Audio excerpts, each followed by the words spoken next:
Zhong Haiyuan, a teacher at the Zhongfengshen Primary School in Guangzhou City, was being detained because she supported so-called counter-revolutionist Li Julian. During the detention, she refused to admit any guilt.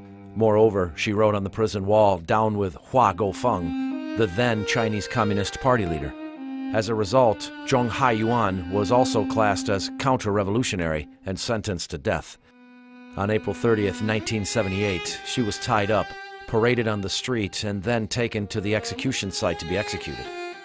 The soldiers who carried out the execution deliberately fired the bullet at the right side of her back instead of the left side where the heart lies, so that she would not die instantly. Waiting medical personnel rushed forward and brought her into a covered military vehicle.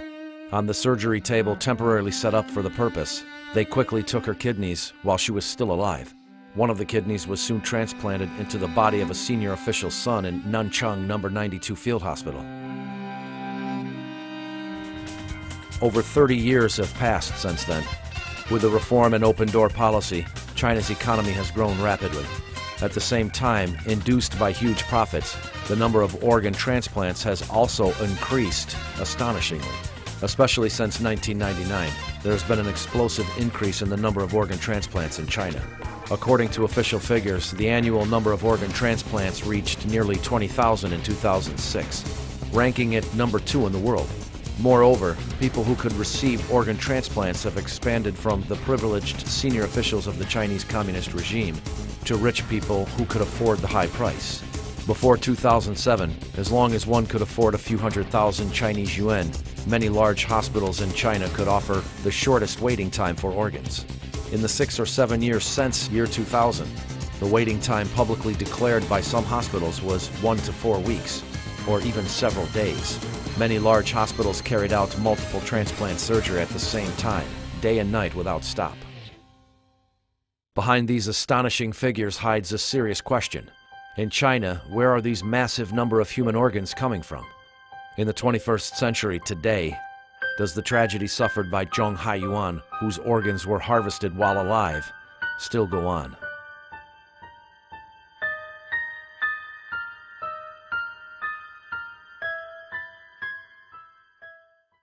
The United States is the largest organ transplant nation in the world. It has a well-established national database of organ donors and recipients.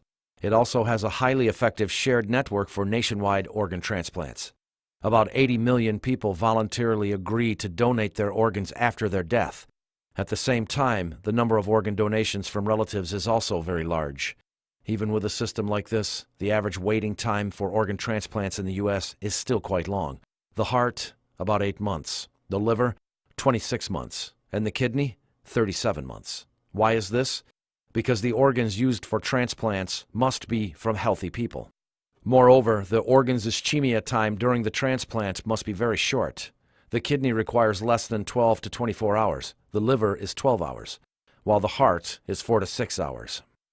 Therefore, unless they are donated from living relatives, the organs used for transplant can only be from healthy voluntary donors who have just died. Not only that, patients can only accept organs matching their blood types and tissue types. Take kidney transplantation as an example. According to National Kidney Foundation of the United States, the chance of getting a perfect match kidney from a non-relative donor is only 6.5%. Obviously, the probability of getting a suitable healthy organ is quite small. In China, due to cultural reasons as well as a lack of related legal safeguards, the number of voluntary organ donors is pitifully small. Up to September 2007, China had only 61 organ donors in total from brain death. Organ donation from relatives only accounts for 1.1% of total organ transplants there. Although legal and legitimate organ sources are very rare, large hospitals in China never seem to worry about sources of organs. The Oriental Organ Transplant Center used to claim on its website the average waiting time for a suitable liver is 2 weeks. On the application form for an organ transplant at the Organ Transplant Department of Shanghai Changjung Hospital of the 2nd Military Medical University, it once clearly wrote, the average waiting time for a liver transplant is 1 week among all patients. Established in 2003 and closed in September 2007, the China International Transplantation Network Assistance Center was an organ agency for foreigners. It was situated at the Organ Transplant Research Center of the first affiliated hospital of China Medical University in Shenyang, Liaoning Province. Through this agency, as for the kidney transplantation, it may take 1 week to find a suitable donor, the maximum time being 1 month. It further goes on to say, if the doctor discovers that there is something wrong with the donor's organ, the patient will have the option to be offered another organ donor and have the operation again in 1 week. China's Sanlian Life Weekly reported on April 7, 2006, about 98% of organ sources in our country are controlled by authorities other than the Ministry of Health. What are those authorities other than the Ministry of Health? The article did not specify. Before its closure, the Chinese International Transplantation Network Assistance Center disclosed even more astonishing information. The website's question and answer section contained the following set of questions and answers. Question: even if the organ transplant operation is successful, is the survival time after the surgery only 2 or 3 years? Answer: indeed, we often hear this kind of query, but this refers to the kidney transplant cases in Japan where organs were taken from brain-death corpses. In China, kidneys are taken from live bodies. This is completely different from what Japanese hospitals do. Question: is it possible to be infected with other diseases such as HIV or hepatitis after the kidney transplantation? Answer: it is not necessary to worry about that. The biggest problem with a kidney transplantation is the tissue match. Before the living kidney transplantation, we will examine the donor's renal function and leukocyte in order to assure the safety of the kidney. So it is more safe and reliable here than in other countries, where the organ is not from a living donor. The question-answer section disclosed a clear and explicit message. The organs are not from corpses or brain death victims. Instead, they are from living people. In fact, the China International Transplantation Network Assistance Center is not the only living organ provider in China. Here is a phone conversation between an investigator posing as a patient's relative and a doctor in the First People's Hospital of Shanghai Jiao Tong University. 你好，你是肝移植中心，它的号码是多少？转接中，请稍后。喂，你好。喂，你好。我现在有一个表妹啊，丙型肝炎18年了，是慢性活动性，丙型肝炎。但是现在我跟你讲，你这个肝移植是可以的。那我就问啊，要等多久？工体有啊，天天有哎。现在我们今天就来做。不是，你现在又不是说是有新鲜的，有活的人的，你这个都是活的。啊？都是活的。The precondition to ensure the supply of such large number of human organs for such short waiting times is the existence of a large organ bank of live donors. Furthermore, this group of people must be under strict control so that their physical conditions could be examined any time. Whenever a transplant patient arrived, a matching donor would be found from the bank. His or her organs would be taken out for the transplantation in order to ensure the organ's freshness and vitality. So what kind of people form this live organ bank? The international community commonly believe the allegation that the Chinese communist regime takes organs from the executed prisoners for transplants. However, this single source of organ supply cannot account for the explosive increase in the number of organ transplants in China during the past decade. Although the exact number of the executed prisoners in China is a so-called state secret, the state-run China News proclaimed in its report on September 6, 2007. For more than a decade, the people's courts have been very careful with and taken strict control in giving out death penalties. The number of executions have been decreasing steadily. Meanwhile, according to reports by official Chinese media, the total number of organ transplants in China during the 6 years after 2000 was more than 3 times that of the 6 years prior to 2000. If those 98% of organs for transplants in China that came from non-medical system were all from the executed prisoners, how could one explain the sharp increase of organ transplants in the past decade, while the death penalties had been decreasing steadily? Was it due to the improvement in transplant technology? Let's take a look at the kidney transplant. In 1998, the number of kidney transplants in China was 3,596. In 2004, it exceeded 10,000, 3 times that of '98. Between '98 and 2004, there had not been much improvement in kidney transplant technology. Obviously, technology improvement is not the reason behind the explosive increase in kidney transplants. Moreover, death penalties need to go through certain legal procedures, such as court hearings and appeals.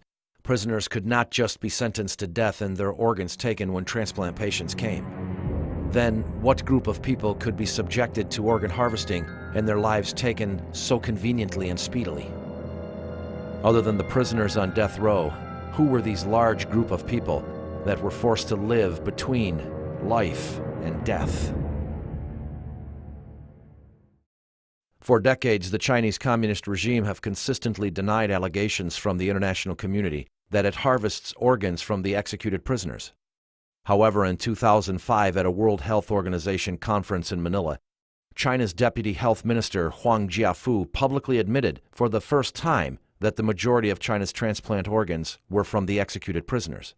But on April 10, 2004, Mao Chuinan, the spokesperson for the Ministry of Health, again denied harvesting organs from the executed prisoners when answering questions from reporters. In November 2006, at a meeting in Guangzhou, Huang Jiafu acknowledged again that over 90% of transplant organs in China came from the executed prisoners. Subsequently, on January 11, 2007, Mao Chuinan changed his tune in his interview with the BBC and also claimed that most of China's transplant organs were from executed prisoners. Apparently, on the issue of whether to publicly admit the organ source being from the executed prisoners, there were initially different views inside the Chinese Communist regime. Then what had forced the regime to conform to a single view and publicly admit a scandal it had been denying for decades? Was it because of the awakening of their conscience, or was it being used to cover an even larger crime? On December 22, 2000, the overseas Falun Gong Minghui website suddenly published a piece of news from China, alleging some evil police are plotting with greedy doctors to sell organs of Falun Gong practitioners. It is learned that just one clinic in the city of Shijiazhuang alone has been given 6 organs. Without disclosing further details and because the brutality in the information was beyond belief, this news didn't get much attention at the time.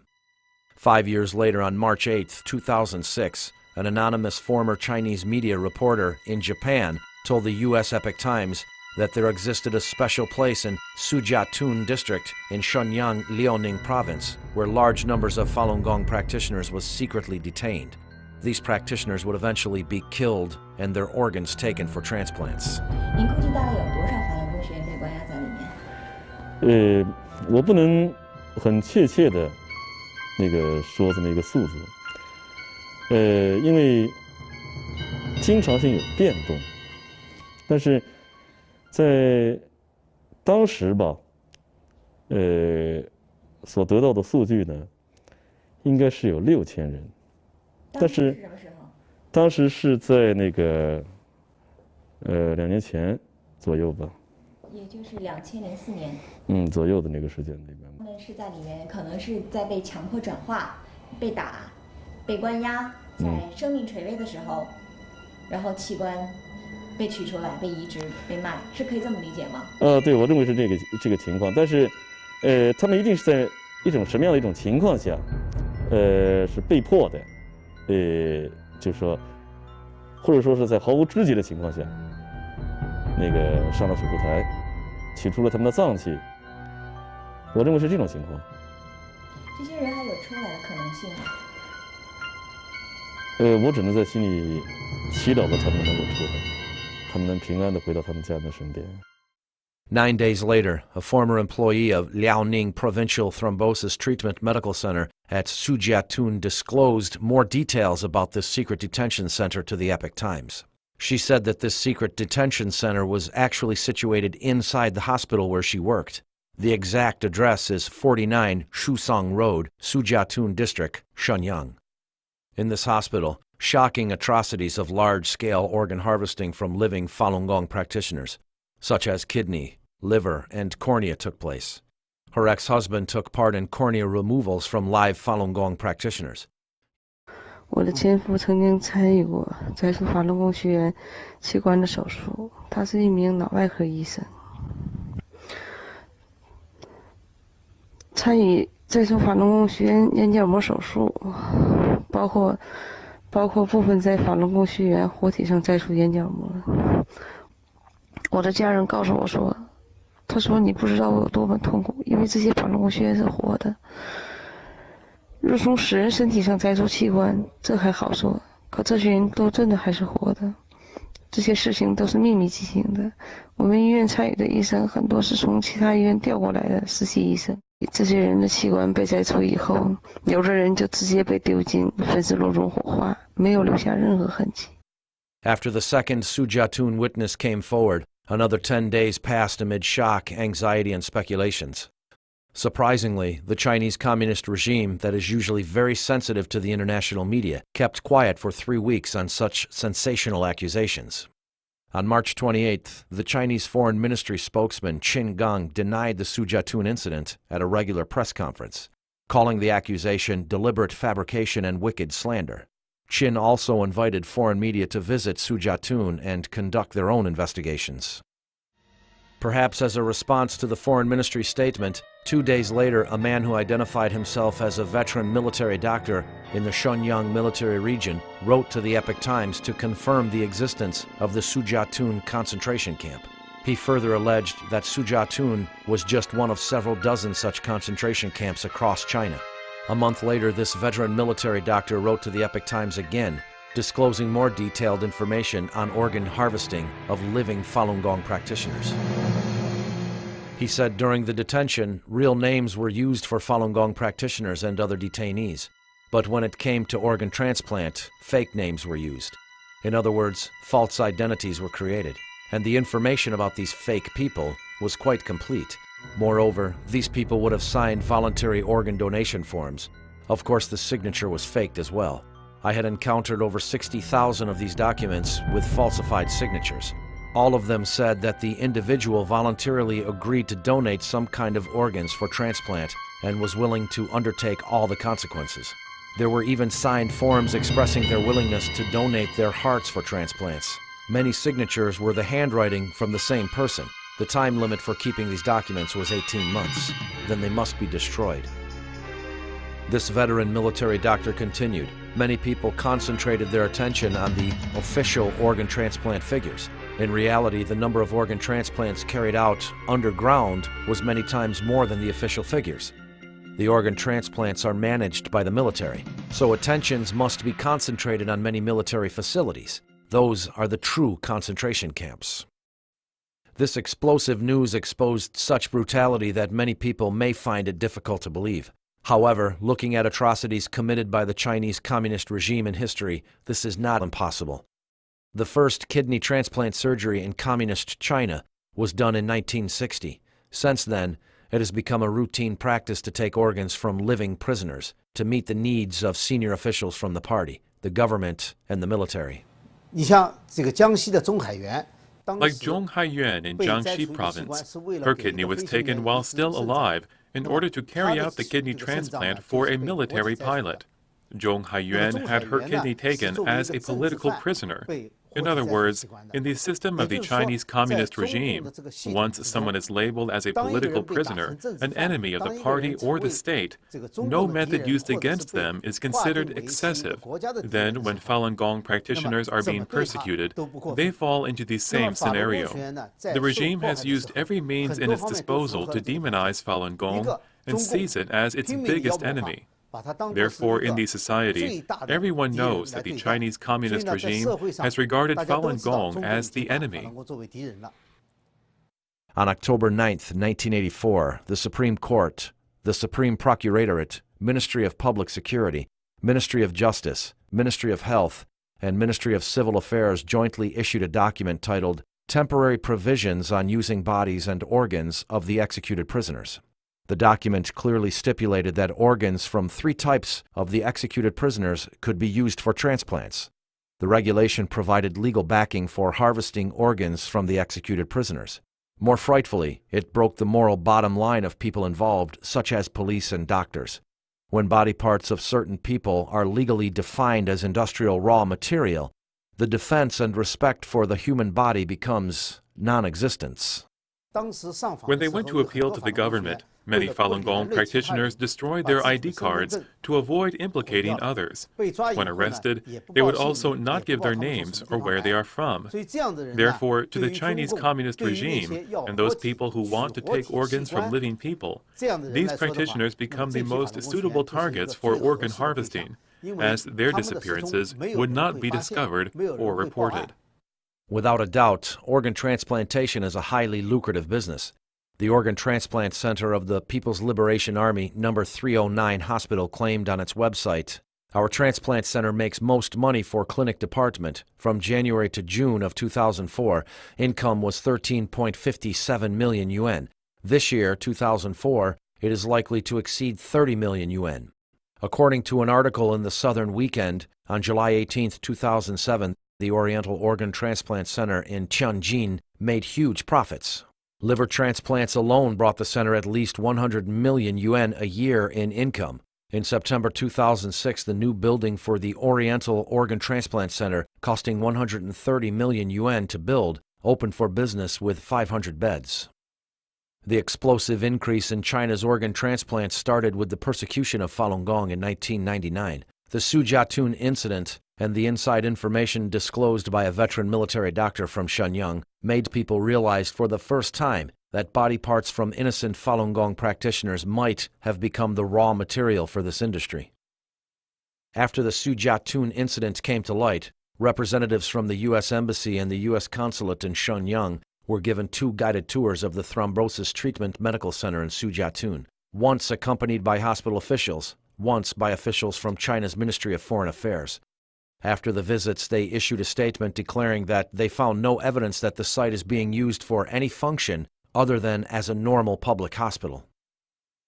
Meanwhile, responding to the invitation issued by China's Foreign Ministry spokesman Qin Gang to the international media, the Coalition to Investigate the Persecution of the Falun Gong in China, a non-governmental organization formed by Falun Gong practitioners, third-party lawyers, scholars, and journalists, applied for visas at China's overseas embassies and consulates, requesting to go to China to independently investigate the Sujiatun incident. All the applications were uniformly refused. On the one hand were detailed inside stories. On the other hand were the denial by the Chinese Communist regime after a long silence and its refusal to the third-party independent investigation. The whole thing seemed to have reached an impasse.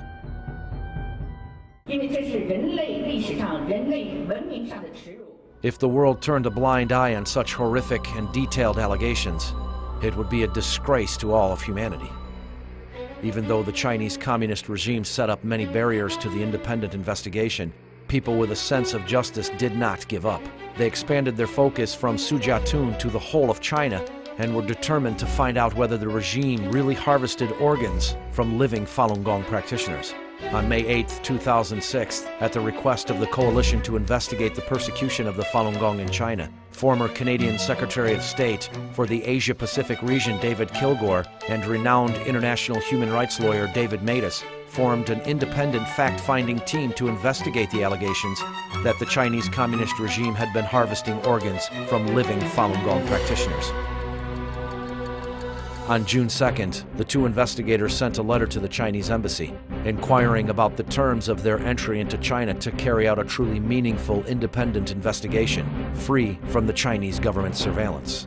On June 23rd, the Chinese embassy in Canada rejected Kilgour and Matas's visa applications. However, one person did succeed in entering China. He was Mr. Edward McMillan Scott, Vice President of the European Parliament. From the May 20th to the 24th, 2006, during his preparation for a Human Rights and Democracy report for the Foreign Affairs Committee of the European Parliament, Mr. McMillan Scott went to Beijing and met various officials, including European Union delegates, public figures, as well as 2 Falun Gong practitioners from Beijing, Niu Jinping and Cao Dong. Cao recounted to him what he witnessed in the jail. Cao Dong is in his 30s. He'd been a prisoner in northern China, and he gave a very nervous, understandably, very nervous report of what he had seen in that prison, I asked him whether he was aware of the practice of what is known as organ harvesting, which is taking body parts from prisoners to order, in effect. This is a trade which is run by the People's Liberation Army for profit. And he said he could only tell me that he had a friend, another Falun Gong practitioner, in the prison in northwest China. And the friend disappeared one day. And the next time he saw him was his body, the friend's body, in the prison hospital with holes where body parts had apparently been removed. And so after the meeting I had with these former prisoners, they were all arrested. Cao Dong was later convicted of meeting me, a Vice President of the European Parliament. Just because of meeting Just you? because he met me. And he was sentenced to 5 years in prison, and he remains in prison now. The investigation continued with more people joining in. Among them were Dr. Kirk Allison, Associate Director of the Program in Human Rights and Medicine at the University of Minnesota; Ethan Gutman, Adjunct Fellow at the Foundation for the Defense of Democracies; and his assistant, Li Shai Lamish. They both formed independent investigation teams looking for witnesses around the world. They interviewed Falun Gong practitioners who had been imprisoned by the Chinese Communist regime and searched for recipients of organ transplants in China, the organ intermediary agents, and also doctors involved in the transplant surgeries. The first thing people wanted to know was the experience of Falun Gong practitioners who had been imprisoned by the Chinese Communist regime. What did they see? What did they hear? And what did they experience personally? Without exception, the practitioners they interviewed all talked about torture, brainwashing, the threats, and also the repeated and especially careful health checks and blood tests. Falun Gong practitioner Gan Na, who now lives in Toronto, Canada, was one of the 34 Falun Gong witnesses in the investigative report by David Matus and David Kilgore.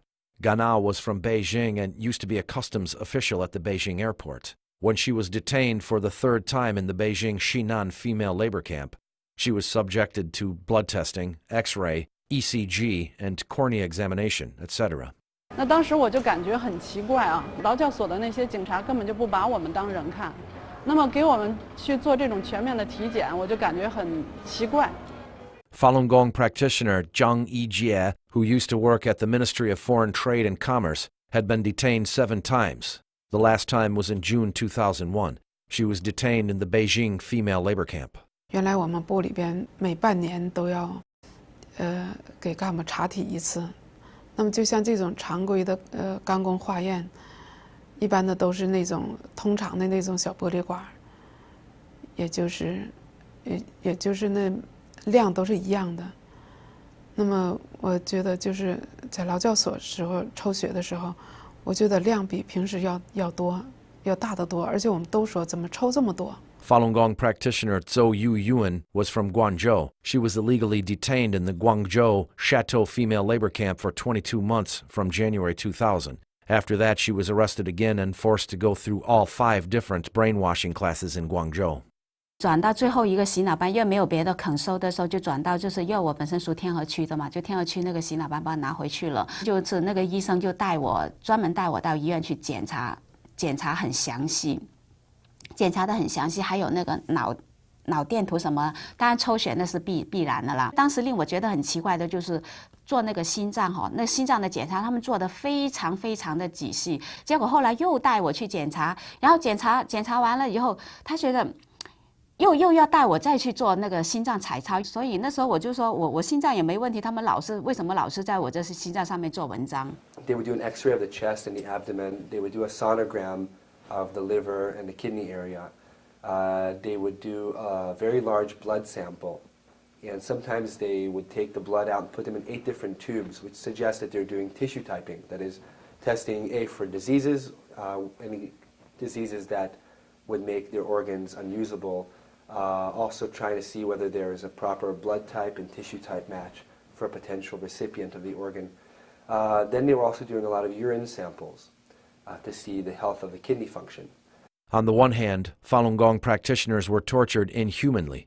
On the other hand, there were these strange health checks and blood tests. Many Falun Gong practitioners were puzzled with these self-contradictory behaviors. More strangely, the doctors who carried out these health checks were not interested in treating injuries. They were only interested in healthy people. 我在劳教所的时候就生生的被他们毒打迫害，就是致使2个膝盖和腰就是受了重伤。那么在劳教所的时候，我的膝盖有几次就是那个伤痛复发，肿的就像小孩头一样。那么那个就是在班长啊和那个包夹几次的跟那个干警要求下，他们都不带我上医院的。Here, what we're told, for example, in Masanjia, when the women were taken into Masanjia labor camp, and they went into the hospital clinic to check their health, if somebody came in on a stretcher, that is, they were lying down from torture, they'd already been beaten in the detention center or in Masanjia, then the doctors would look at them and just wave them away. So if they were visibly injured or sick from torture, they would not be interested at all. They wanted young people, healthy people, and the more healthy they were, the more comprehensively they checked them. They did repeated blood tests and urine samples to see how they could use their organs. In June 2008, David Matus found a person in the U.S. who was once imprisoned in Jiangsu province. He was not a Falun Gong practitioner. To avoid persecution from the Chinese Communist regime, he was given an alias, Lanny. During a 2-year imprisonment between March 2005 and the beginning of 2007, Lanny was transferred between 17 different cells. The prisoners who had been there for a long time told him that during 2002 to 2003, at least 2 to 3 Falun Gong practitioners in every cell had their organs removed while still alive. 因为在看守所里面，每年都要进行至少2次的体检嘛。关了很多年的老犯人呢，就偷偷的告诉我呢，这就是要摘这些人的器官。你看这些身强力壮的小伙子呢，都是要摘他们的器官的。就是那些死刑犯呐，还有法轮功的学员呐，因为检查这些人的身体的时候呢，特别的仔细，而检查别人的身体就是一概而过了。主要是要对这些死刑犯和法轮功这些人员的身体检查是主要的。Lanny had personally witnessed the scene of a person being injected with drugs before being taken away for organ harvest. In one case, he saw this person being inoculated or being fed intravenously a syringe, which had a numbing effect on him. On the neck? On the neck, yeah.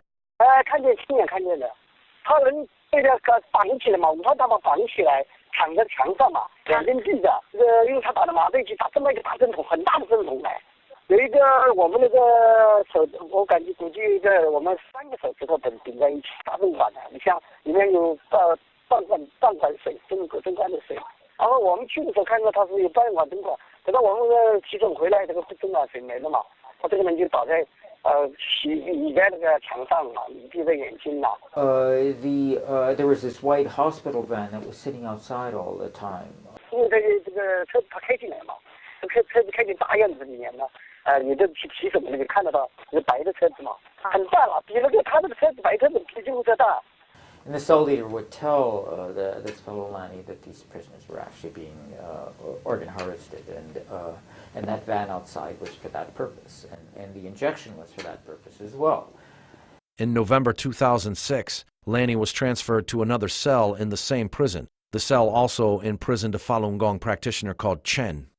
我进去他已经快要走了呀。跟我待没多久了，跟别人待的时间长。他不是规矩打了很重了，把腿也打断了，才坐不起来，腰也打坏了，然后看得很那个呼吸很困难的，打到最后就把他拖出去了，就没有了。好了，这个人。The cell leader was basically the same routine he'd seen for the prisoner sentenced to death. That somebody had come and blood tested him, there was a syringe put in his neck, that the people in white clothes had come to fetch him, that there was a hospital van outside. 后来他们这种人肯定就是被这个活摘器官的。华山法轮功其实在那个监狱里讲的人很多的呀，就是和法轮功打的，就是活摘了，就是很多的人都是。因为活在机关跟那个枪毙人，在监狱里都知道，是清清楚楚的，没什么这个隐瞒的事情。好像在外面你们都不知道就是。Witness Lani indicated that the purpose of police beating Falun Gong practitioners severely was sometimes for their organs. If a practitioner's blood and tissue type matched that of a patient who needed an organ transplant, then this practitioner became a target of severe beating. 他是看，就是说他看准了是这个人是那个病人所需要的人，他就打这个人。对他严格，他就对他特别严格，动手打啊，同时那个迫使你让跟警察闹翻的，先从小闹翻开始就打你，打你然后你打了你不服气，你再闹再打了，打了几次的话你打伤。 The statement by witness Yu Xin-hui in his interview with Ethan Gutman and his assistant Li Shai Lamish also confirmed what Lani described. For example, a man we interviewed in Bangkok, he escaped to Bangkok, his name is Yu Xin-hui, and he was jailed for 6 years at Sihui prison in Guangzhou in the south. He said it was common knowledge among the prisoners that people were taken regularly whenever somebody needed an organ, when an official needed an organ, when some rich person needed an organ, that they were taken and removed from the prison. And sometimes the other inmates or the guards would threaten him and say, if you don't cooperate, we will kill you and we will sell your organs. 其实我们在监狱都知道，只要你死，或者说你还没死或者怎么样，其实你都要 Yu Xin-hui had experienced 3 health checks in the prison. The last one was in March 2005 under the close watch of the armed police. People in the prison also knew that there truly existed a name list. Every year, people on the name list would be taken away and would never come back again. Once a year, a bus would come in and it would sweep through their prison cells. And they would park right outside their building, and the policemen would come into their hallway, and they'd have a list of people, and they'd go in and ask for the person, check, okay, you this person, okay, just take your shoes, take a jacket, let's go. They would not even allow them to get their stuff. Go to the next room, find a person. It was very terrifying for them. They didn't know who was being taken, why, where they were going, and they just collected these people, put them on a bus. Sometimes it was 2 or 3 or 4 big buses full of people in the middle of the night. Take them away, and these people were never seen or heard from again. From the Google online satellite map, Yu Xin-hui pointed out to the investigators the parking locations in the jail for the coaches that were used to take away Falun Gong practitioners late at night. Among the witnesses interviewed by these 2 investigators, 15 of them were forced to go through these suspicious health checks and blood tests, like Yu Xin-hui. And I mean, basically, if you're Falun Gong and you're in prison, you're on your way to being organ harvesting, as far as I can see. In order to obtain more direct evidence, overseas investigators made direct phone calls to a number of hospitals and transplant doctors to ask about the sources of organs. The callers presented themselves as potential overseas recipients or relatives of potential recipients. 哎，是宋主任吗？啊，您说吧。哎，他那个医生跟他讲，就是说这个肾源挺好，就是说练法轮功身体都比较好嘛。我们会有，我们也会有，这个我们可能大概有，今年到目前为止，可能这样的有10几个这样的肾脏。啊，喂，哎，请问是广州军区武汉总医院？哎，那你们这边的话，有没有可能就是法轮功这样的肾源，有没有可能有几个？ 法轮该用一用呗，是不是？你管他法不法轮功啊，是不是？哎，你好，你是中山医院对，是的好。家长医治中心吗？对，是的。我需要咨询一下我的。那你等会儿啊，我再一下吧，好吧？好。喂。喂，你好。哎，你好，你是医生吗？你是哪里？哎，你贵姓啊？我怎么称呼你啊？我姓沈，你姓沈啊？这个移植手术啊？可以做的。那要等多久啊？本来那个1个礼拜左右就可以做了。那但是这个提供的这个就是有健康有心血。那当然是好的了，给你提供的都是青壮年。提供的这个法轮功的这种提供的这种。就是我们都是这种。 In addition, the International Coalition to Investigate the Persecution of the Falun Gong in China, headquartered in the U.S., confirmed the same conclusion with a similar method. One example is between June and July 2007, an investigator from this organization established the connection through phone calls with a kidney intermediate agent at the Army's No. 307 hospital. The communication lasted for several weeks, and the accumulated conversation's time amounted to several dozen minutes. 以前呢，我跟你说过吧，以前就说我们这边跟你说实话是做过2例，知道吗？搞过这2例。2个法轮功学员的。对，搞过这2例。监狱里面呢，就说像法轮功搞过，我也跟那个什么以前那个大姐说过，是搞过。对。搞过就说现在呢，就说有点比以前来说有点难度比较大一点。你原来搞是在哪个地方搞的吧？是在那个西城。西城。那你现在还有一个呢？你这个东西呢，你怎么确定他是法轮功学员？这一点你了解过吗？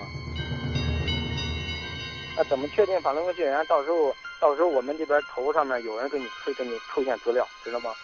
他会出资料给你，这你放心。那好。At the same time, when the above testimonies were obtained, the Israeli police solved a case that provided more direct proof for the allegation of organ harvesting from living Falun Gong practitioners. On July 31, 2007, the Israeli police arrested 4 men suspected of being intermediary agents for introducing people to go to Asia to have organ transplants. They made several $million from patients without declaring it. The arrested suspects were the CEO of Medict, Yaron Ishak Yodakim, and his partners. The largest newspaper in Israel, Yedioth Ahronoth Latest News, reported that on November 17, 2006, unaware that their conversation was being recorded, Yodakin told a disguised reporter for the newspaper's weekend magazine that his company could help to provide organs from China's political prisoners, death row prisoners, and Falun Gong practitioners. After the publication of this report, the Israeli authorities started a long investigation of him and confirmed the content of the report. Faced with the investigation by the international community, the Chinese Communist regime responded with its usual manner. The spokesman for the China's foreign ministry, Qin Gang, stated, 我们认为呢，这样的一个报告总体上是不客观、不公正、不公平的。 On the one hand, the regime, without any proof, firmly denied the allegations. On the other hand, it quietly set up various obstacles to the independent investigations. In August 2006, in Melbourne, Australia, Parliament member Victor Purton invited David Kilgore to give a speech in a forum. As a result, the Chinese consulate sent a letter to all members of the parliament asking them not to attend this forum. In September 2006, in Helsinki, Finland, the Human Rights Committee of the Finnish Parliament received a phone call from the Chinese embassy, asking them not to meet with David Matas. In May 2007, the Belenson Hospital near Israeli capital Tel Aviv organized a seminar about organ transplants. They invited David Matas to make a speech. The Chinese embassy exerted pressure on Israeli Foreign Minister and Health Ministry, demanding them to cancel the seminar or cancel the invitation to Matas. The websites of China's organ transplant centers also changed quietly. Many figures about the number of organ transplants and the waiting times were deleted or modified. Some websites disappeared completely. However, some of these original materials could still be found at their archived locations. Refined propaganda tools were also used by the Chinese Communist regime to respond to the investigations. Since June 2006, the independent investigative reports by David Matas and David Kilgore have received extensive attention in the international community. As a response, in June 2007, the Phoenix TV in Hong Kong, which is backed by the Chinese Communist regime, produced and aired a TV documentary titled An Investigation into David's Investigative Report. In this documentary, it used interviews with some officials and doctors named in the investigative report to deny the report's conclusion. The DVDs of this documentary were distributed by the Chinese Communist regime's overseas organizations. However, this documentary was full of flaws that just prove the authenticity of the investigative reports. One of the figures quoted in the Matas-Kilgore report was the data from the article, "The Organ Transplants Need to Set a High Threshold," published in China's official health news in 2006 from its interview with Shi Bingyi, committee member of the organ transplant branch of Chinese Medical Association. Shi Bingyi stated there were over 90,000 various organ transplants in total done in China. Just last year alone, about 10,000 kidney transplants and 4,000 liver transplants were carried out. However, in the interview by the Phoenix TV, Shi Bingyi categorically denied that he had mentioned such figures. 我没有说过这样的话，为什么？因为我头脑里就没有这样的数字，我没有过非常详细的调查哪一个时间段是多少例，我们没有这样的数字，所以我也不可能说。Shi Bingyi's original statements quoted in the David's report can still be found on the internet. Moreover, the article was reprinted by many other Chinese domestic media. Similar organ transplant statistics given by other experts from the organ transplant branch of Chinese Medical Association are also commonly available in China's government and media websites. Another kind of evidence used in the Mattis and Kilgore report is the recording of the telephone conversations with large number of medical doctors in China. Among the doctors contacted, many of them admitted to have used organs from Falun Gong practitioners. Dr. Liu Guaoping from the Guangxi Ethnicities Hospital was one of the doctors who were investigated. Phoenix TV interviewed Dr. Liu Guaoping. In the interview, Dr. Liu acknowledged that he had received phone calls from the investigators and also admitted that he was asked the question in the recording, but he denied giving such reply, although the recording of his reply to the investigator was still available. The following is a comparison of what he told the investigator and what he said on Phoenix TV. 他问我那边是不是用的是法轮功的那些器官，但是我告诉他，我说我并没有参与这方面的手术，不知道他们器官是怎么来的，这方面我没办法回答他。Here is what Dr. Liu told the investigator on the phone. 那你的这个同学有没有跟你说过，他们做的这些都是这种法轮功的，是不是啊？这有些是法轮，有些是家属捐献的。那现在就是说，我想找这种给我的孩子找这种法轮功的，你估计他能帮我找到吗？那肯定能够找到。能找到啊。Dr. Liu also said on Phoenix TV. 他在这个报告里面说，你们以前用的法轮功供体是从监狱里面还是从看守所里面拿来？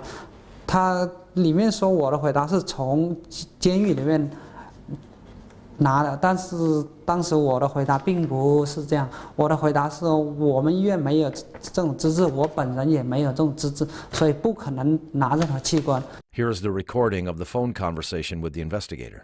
就说你们以前用的就说是从哪里找？是看守所还是到这个监狱呢？监狱里面找的。监狱里啊，他那种就是都是那种健康的法轮功是吧？健康的法轮功。对，肯定是学好的才能做完，因为这种东西做了要保证质量的。On Phoenix TV, Dr. Liu also said. 还有第二个问题是，他说：“那你们都要到监狱里面自己去挑选吗？”他当时说我的回答是对，肯定说要去挑选的。这个问题当时根本都没问到，没有那回事。Was Dr. Liu asked that question by the investigator? Here's the recording of the phone conversation. 那是都要像你们都要到监狱去自己去挑选是吧？对，肯定挑选。那挑选如果他不让你抽血怎么办？他肯定会让的。他怎么会让呢？有法检在里面的，你怕什么？这东西都用不着你们担心的问题。我知道，他知道会是给他这个取器官移植吗？他会知道吗？不知道。他不知道啊，就是那就不让他知道是吧？知道他就不让抽了是吧？对。那怎么说服让他说他说你抽血干什么？那你怎么讲呢？哎呀，这个他们会有办法，这个不是你担心的问题。I mean, it was actually interesting for me to see the video they put out or to see the response they put to NOAC because, I mean, this kind of silly response, in a sense, is a vindication. It's a reaffirmation. I mean, if the best that they can do is contradict what's on their, I mean, deny what they put on their website or deny what we have on tape, and obviously, I think we're onto something.